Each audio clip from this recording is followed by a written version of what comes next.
Welcome, welcome, welcome. So happy to have you here, Bre. I'm really looking forward to this conversation. We're going to talk about intuition, confidence, clarity, and trust, and how you do that in your own way and support others to do that as well. I'm so glad you're here. Thank you. I'm really happy to be here today in conversation with you and also feeling a little nervous. So just naming that as we dive in. Perfect. Welcoming nervousness. I love Hmm. that. So Bre Crawford is actually a local for me here in Central Oregon and is a physical therapist for a long time and a coach for some time, and beautifully weaves together that foundation in how she supports her various types of clients.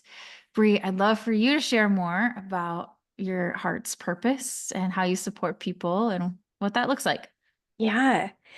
I the way that I support people has kind of shifted over the years. So um as a kid, I think I knew I wanted to be in a helping profession, and that turned out to be physical therapy for me. And when I first came into the profession, I really thought of myself as the expert, that I knew what people needed. And that has changed a lot with my practice. Um, During the great pause of 2020, I got a chance to reflect on where I was in my career and realize that the place that I was wasn't where I was meant to be long term. And that led me to opening my own practice. And as the world started opening back up and my patients were coming in, I realized a lot of them were coming in with things that were beyond what was their physical complaint. There were a lot of people coming in with shoulds about their posture, the way that they hold their body, the way that they move their body, and really looking outside of themselves for answers from experts. And I knew that I could help them to a point, but I also felt like I didn't have the tools to really hold the space that I wanted for them. At the time, I happened to be working with a life coach, figuring out the integration of life and business, and I realized that coaching tools were really what I was lacking. And so I completed first a health and well-being coach certification, which was very helpful. And I realized that what I actually loved was life coaching. And so then completed a life coaching certification because I wanted to be in integrity in the space that I was holding for people. And so now here I am. I think of myself first as a coach and then a clinician. So holding that space for people, both in physical therapy and in coaching. And I love that I get to help people in similar and yet different ways through those offerings. Hmm. Yeah. It has to make me wonder, and you can share this or not, about your own kind of personal journey and why it was so important for you to really allow space for your client's wisdom instead of stop being the expert. Yeah.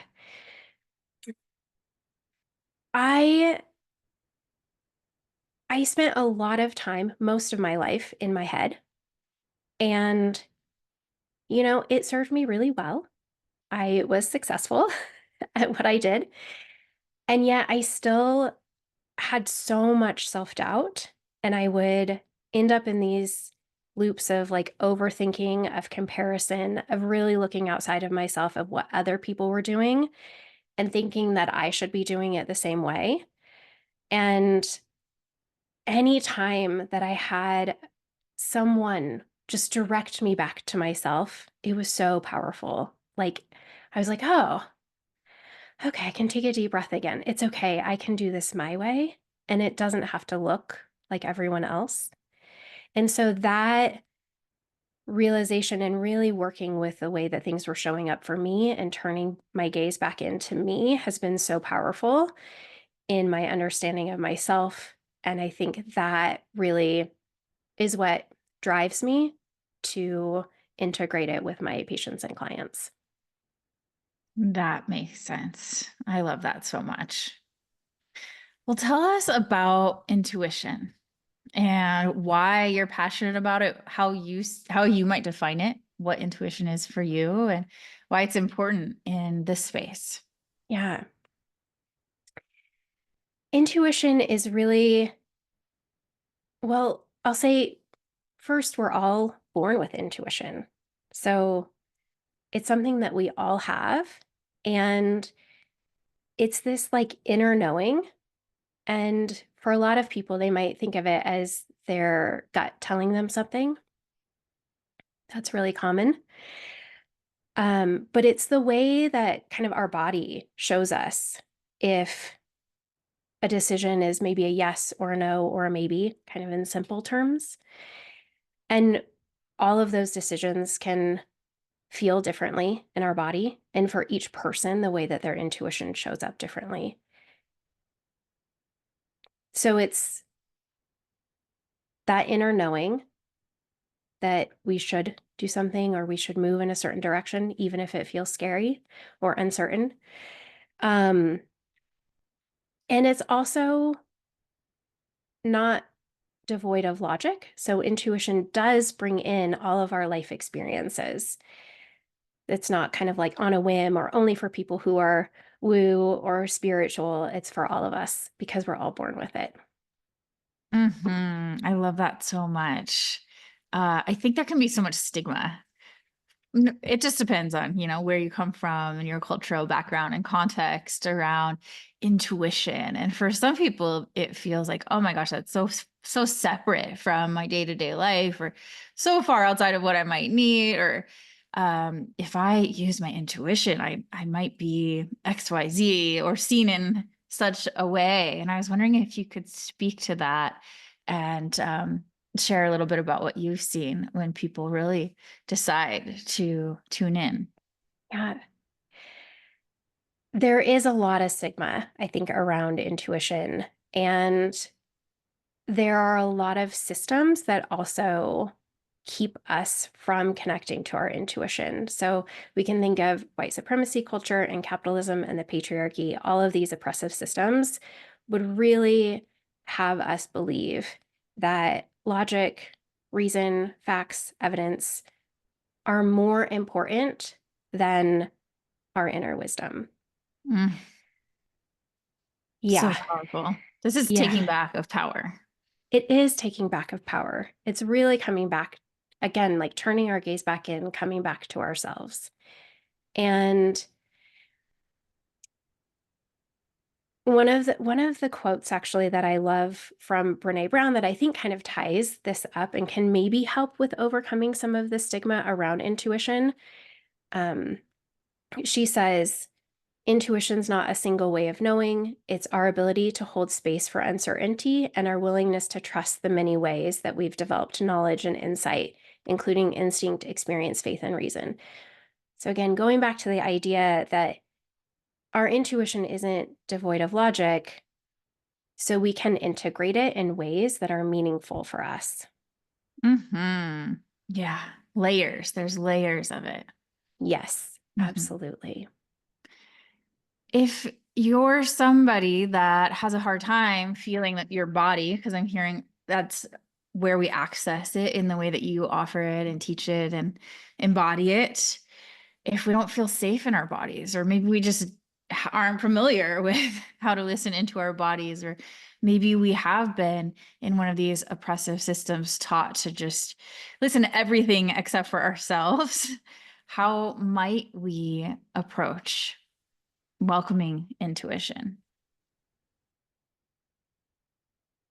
First, normalizing that the disconnection from our body happens for very real and valid reasons, and that it's often as a way to keep us safe. So first, just acknowledging that. Now, ways to reconnect to it. I would say maybe the first sign that folks are ready to reconnect is when there's some curiosity around the sensations in their body. that curiosity allows for some openness and we can explore a little bit more. And in that, I think a couple of things are important. So, first is making sure that we have resources that we need to come back to safety and presence. So, that might be a friend, it might be a pet, might be a plant or nature, anything that brings us back into the present moment and a moment of safety for us. And then going slowly, a little bit at a time.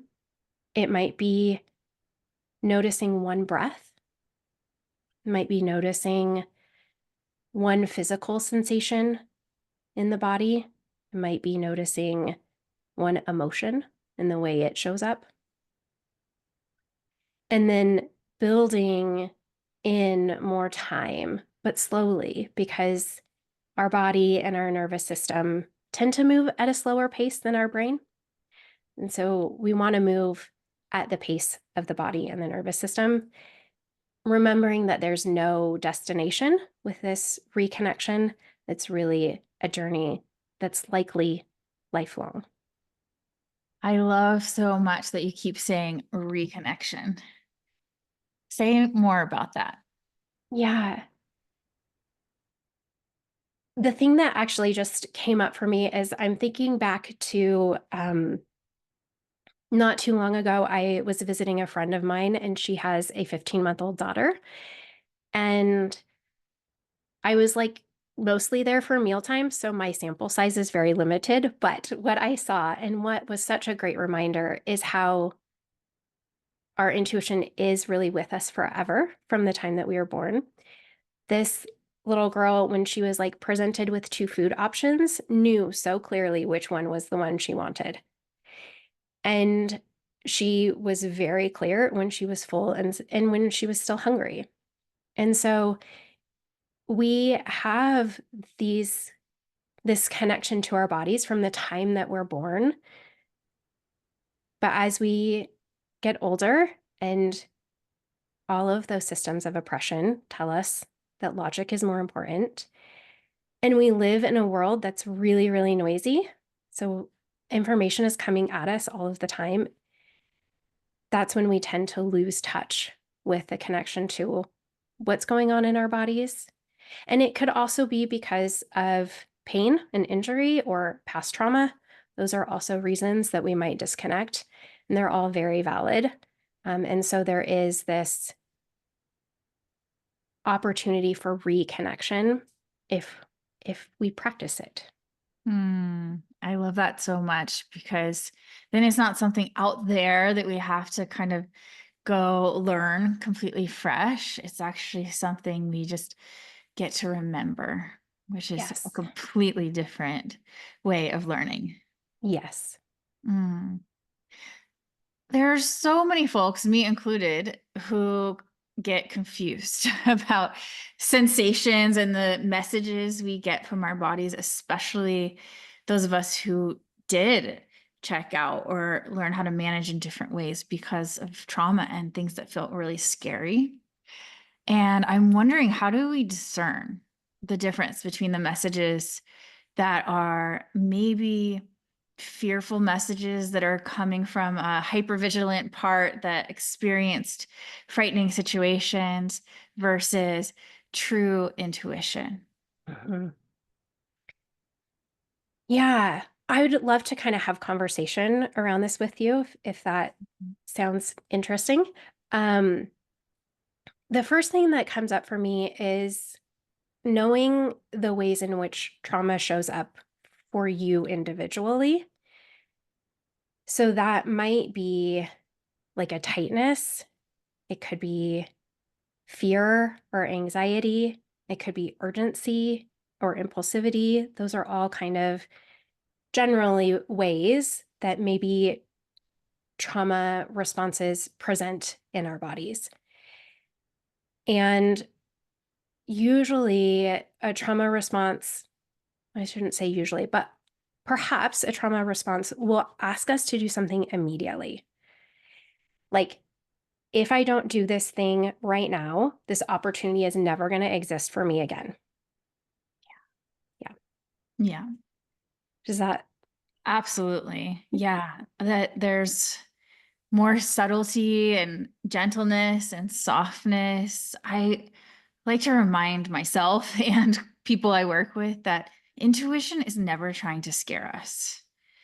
And often our habitual thoughts and patterning that come out of a trauma response will feel quite scary and urgent and Mhm. black or white, this or nothing, all or nothing, that kind of rigidity and the Yes. tight held breath up high and must act now. Yes. And then the intuition that is never trying to scare us might come in a different way, which invites us to start listening to more than all we've been listening to up until now. Yes, absolutely. Yeah, as you said, it's like it is more gentle intuition. It's often a bit more calm or steady, and it might be like even excitement around something. And sometimes our intuition will ask us to do something hard. Like it might be a challenging step. But if that step is aligned with our values and what we know is important for us, then we can trust that that's our intuition coming through. And as you said, it's not going to ask us to do something urgently. It's usually much more gentle and softer and more, again, more open. Um, I think of like a couple of different questions that might be helpful. Uh, Asking, like, is this coming from a place of fear or urgency? Might cue us into this being more from trauma versus does this feel like a nudge? Does it feel like a yes? Does it feel open or expansive or like full of possibility? Those are like, that's likely more coming from intuition. Yeah. And that doesn't mean that over time, it doesn't tell us in the moment exactly what's needed and we can respond immediately. But it's that with that sense of openness of like just kind of like flowing into that thing instead of like like needing to grip for it, right? Yes, absolutely. Yes. Yeah. Hmm. So, with folks maybe who are overthinkers or perfectionists or tend to live in their mind a lot and don't really run their lives from this place of that deep trust in their own knowing and their own wisdom, feeling guided by intuition. How might they get out of those habitual thinking loops and begin to trust intuition? Or how maybe we flip that? How do you use intuition to shift those thinking loops? Yeah. Excuse me. It might be helpful first to sort of paint a picture of what overthinking looks like for people. So for some people, it might be making pros and cons lists. It might having like plan A to Z lined up. It might be asking friends or family or colleagues for their thoughts or opinions on something. It might be like looking at social media or online of trying to find like what they should do. So most of that is going outside, looking external. And I think that that can be a great cue for people when they notice those patterns. Oh, I'm really like up in my head and I'm really doing a lot of thinking. Can I pause? Can I take a breath? Can I come back to this moment and check in with myself? And what do I notice? That to me feels like the most gentle and also open way to just start to notice. And also acknowledging that overthinking, again, is very helpful for people for a long time. And we've probably really succeeded in life through those patterns. So also having compassion for ourselves when those patterns show back up. Mm, I took such a deep breath when you said that. Just that Mhm. deep reminder that we do what we do for such an important reason. And we Mhm. can have compassion for it. We don't need to shame ourselves. Oh, I'm in that thinking loop again. Haven't made time for intuition. It's like, oh, of course, of course. That's what we've been doing. We're learning something new, and we can do that Yes. with compassion. Yes, absolutely. Yeah. So for those who procrastinate, I'm just throwing Mhm. different types of thinkers at you or things that might get in the way of deepening into this level of wisdom. How might they begin to trust themselves in knowing the next steps to take for where they're headed? How does intuition play a role in overcoming that kind of decision making and hesitation? Mhm. Yeah.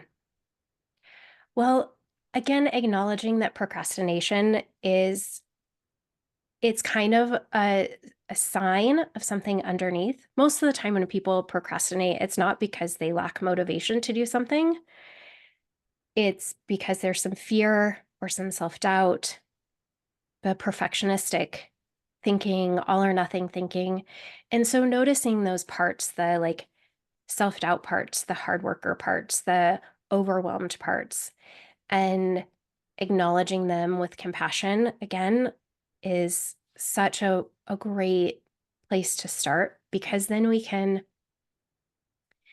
come from a place of less rigidity or like pushing, and we can come with more openness and curiosity to explore what it is that's stopping us from doing whatever it is we want to do. Sometimes the hesitation is, I think, because the step might be too big. Mm. So we might feel this like pressure, um, or we get stuck in the like hows. How am I going to do this? This is so big and I have no idea where to even begin. How could I possibly? So when that comes up, breaking it down, what's the smallest, easiest step? And when that small step is just right, we're probably going to feel that in our bodies. It's going to feel that sense of ease and openness, the deep breath that comes with it. And that's a good indication that we're on the right track to be able to overcome that hesitation or procrastination. I love when you said, what is the smallest and easy step we could take? The golden retriever right here just went. I love That's a that. good sign when the dogs are regulating. Yes. Totally. Well, I know you support folks both in one-to-one containers and group. And I'm wondering, as you support them in trusting their deepest wisdom, how does that help them build self-trust, confidence? How does all of that p- dance with intuition? Yeah. Well, I actually only work with folks one-on-one currently. So, in that space, I think, I really believe that people are whole and wise and that they have so much wisdom within them. And often they don't really believe that yet. So, my work with them is really centered around co-creating a space that feels safe enough for them to settle in and explore and to approach each session with a real deep belief in them, to come with a lot of curiosity and compassion. And then we just explore and reflect back to them, like hold up a mirror so they can see themselves and all the wisdom that they already have within them. And it's kind of in those moments that it's like there's a shift where people go from feeling maybe uncertain or kind of foggy about something. And then it's like the fog lifts and the sun comes through and they just have such clarity around what it is that they want to do, the next step that they want to take, how they want to feel about something.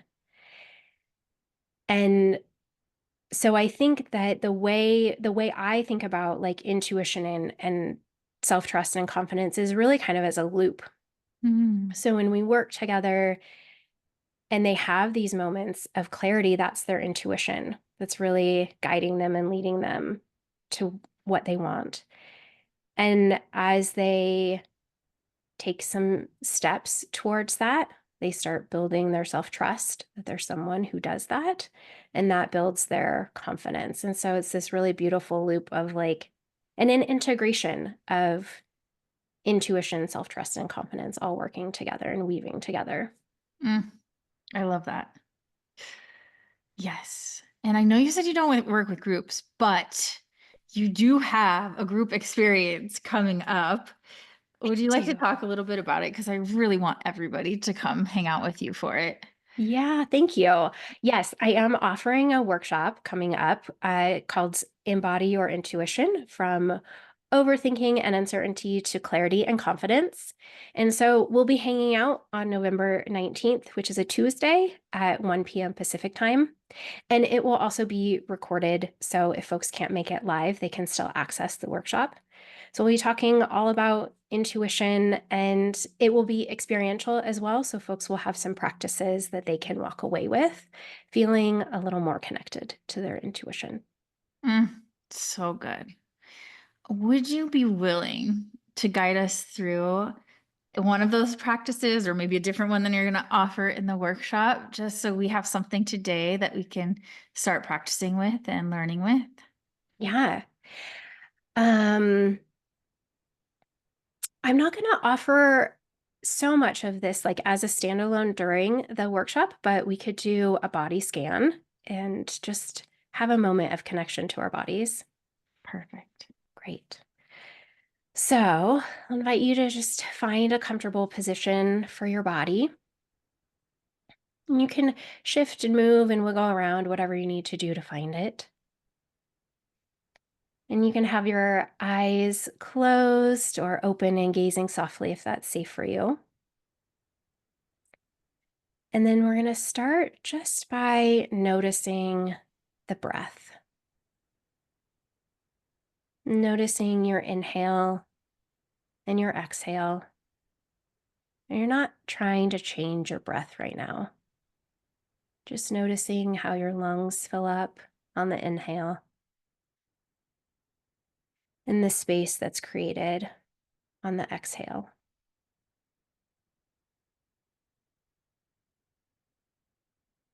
And if you want, you can start to deepen your breath. Maybe even taking your deepest breath of the day.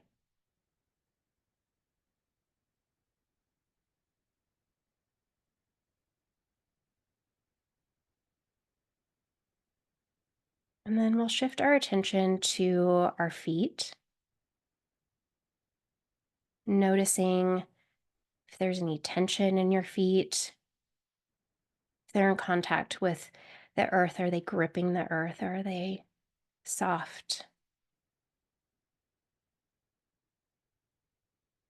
And then moving up from your feet to your lower legs, maybe noticing the temperature there.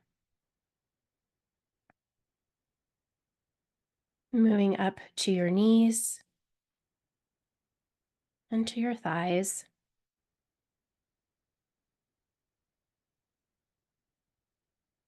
And then coming up to your hips and pelvis and checking in here.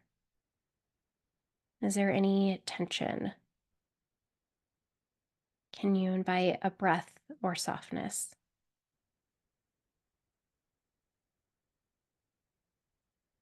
And continue to move up to your lower back and abdomen,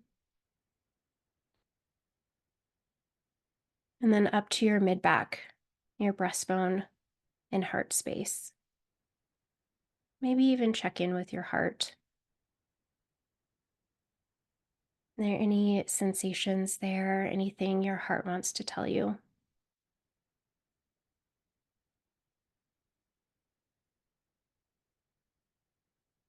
And you can move up to your shoulders and then down your arms all the way to your fingers.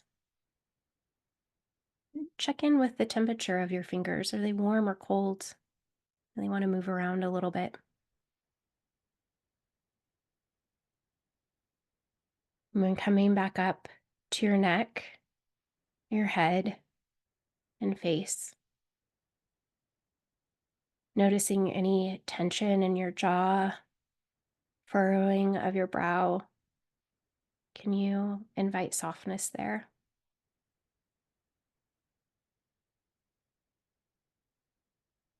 And then move up to the crown of your head.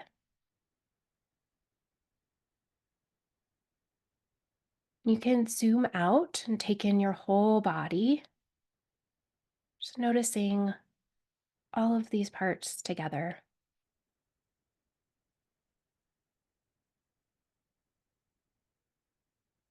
And then come back to your breath.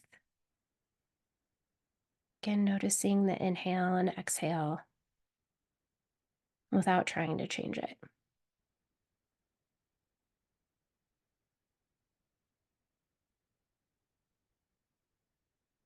And when you're ready, you can open your eyes and come back to this present moment.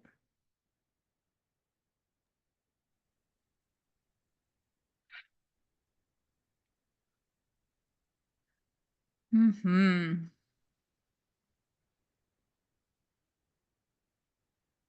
It's amazing what can happen in just a few minutes. It is. Mhm. And the sun came out. Feels like a good sign. Yes. Ah, thank you so much. That is just so good. And I just want to keep reminding people that it really does just take a few minutes or a few breaths. It really does. Yeah, in the smallest moments, we can Mhm. really create this connection with ourselves again. Yeah.